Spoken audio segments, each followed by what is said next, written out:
problem is you didn't have a quarterback. You don't have receivers. You don't have an O-line.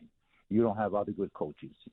And I think the Patriots are not ready to move on from Belichick because there's nobody else out there who can come in, who is going to take a team that's already established with good players, key players, good receivers, you name it, all the positions, and take them to the playoffs right away.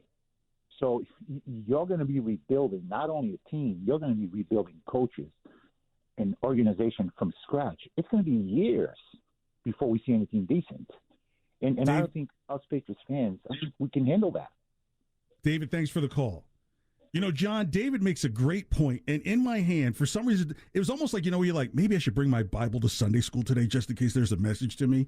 In my hand, I have my autographed copy of War Room from Michael Holley. And if you look very closely, it says, great book, by the way. KJ, thanks for your consistent kindness and support, Michael Holley. It was an interesting exchange in the elevator at 20 Guest Street.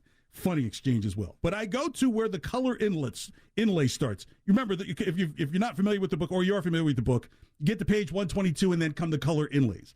And the very first color inlay, and this goes to what David is saying, Michael writes, Bill Belichick had big ideas about turning the Browns into winners.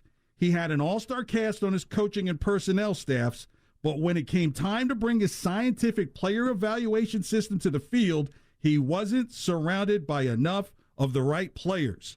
Now, can we say that Bill Belichick is in the situation that he's in right now because of the failure of the quarterback of the last 3 years? Not entirely, but that's a huge part of it.